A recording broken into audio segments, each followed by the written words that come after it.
নমস্কার বন্ধুরা, welcome my Dutta house kitchen. আজকে আমাদের রেসিপি পায়েসটা আমরা গোপুর জন্য দিচ্ছি।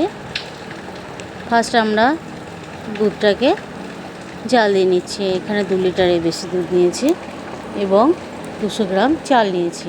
এবার চালটাকে ভালোভাবে ধুয়ে ঘি মাখিয়ে নিচ্ছি। চালের সঙ্গে ভালোভাবে ঘিটাকে মিশিয়ে নেব। আমাদের রেসিপিগুলো ভালো লাগলে কমেন্ট করবেন, সাবস্ক্রাইব করতে ভুলবেন না, আমাদের পাশে থাকবেন।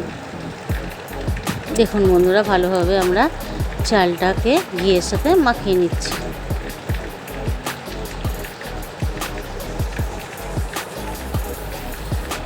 দেখুন বন্ধুরা, ভালোভাবে আমরা চালটাকে ঘিয়ের সাথে মাখিয়ে নিয়েছি। এবার আমরা আরেকটু ভালোভাবে মিশিয়ে নিচ্ছি। দেখুন কত সুন্দরভাবে আমরা ঘিটাকে চালের সঙ্গে ভালোভাবে মাখিয়ে নিলাম। এরপরে আমরা দুধটাকে জাল দিয়ে নিয়েছি, যে দুধটা ফুটেও এসছে।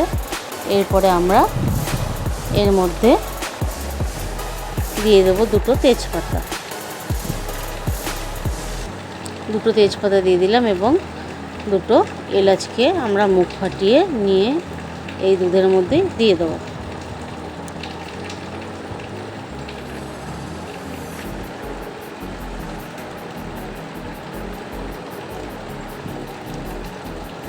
এরপরে আমরা যে চালটাকে আমরা ঘি মাখিয়ে রেখেছিলাম, সেই ঘি মাখানো চালটা আস্তে আস্তে দুধের মধ্যে দিয়ে দিচ্ছি।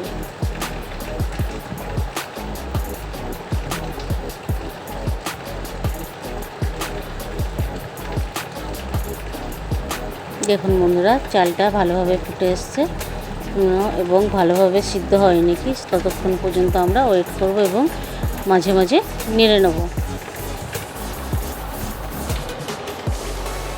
চালটাকে ভালোভাবে মিশিয়ে নিয়েছি। এর মধ্যে কাজু কিশমিশ দিয়েছি, কিন্তু আপনাদেরকে দেখানো হয়নি।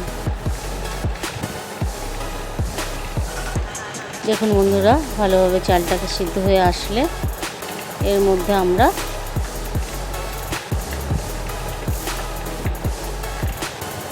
বাতাসা দেবো, কিন্তু যতক্ষণ না ভালোভাবে চালটা সিদ্ধ হচ্ছে ততক্ষণ ভালোভাবে আমরা দেখতে থাকবো। এরপরে দেখুন বন্ধুরা, চালটা সিদ্ধ হয়ে এসছে। এরপরে আমরা বাতাসা দিয়ে দিচ্ছি, গুড় বাতাসা। সাদা বাতাসাটাও দিতে পারেন, মিষ্টিও দিতে পারেন, তবে বাতাসা দিলে বা মিষ্টি দিলে পায়েসটা বেশ ঘন হয়। দেখুন বন্ধুরা, এরপরে আমরা কিছুটা পরিমাণে চিনি দিচ্ছি। চিনিটা অপশনাল, যদি আপনি ভাবেন গুড় বাতাসা দিয়ে শুধু করবেন তাহলে করতে পারেন, আবার চিনি গুড় বাতাসা হাফ দিলেও করতে পারেন। দেখুন বন্ধুরা, এবার আস্তে আস্তে আমরা চিনি দিয়ে আর বাতাসা দিয়ে ভালোভাবে আমরা মিশিয়ে নিচ্ছি।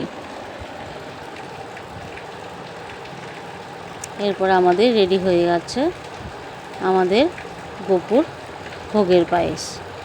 কেমন লাগলো সাবস্ক্রাইব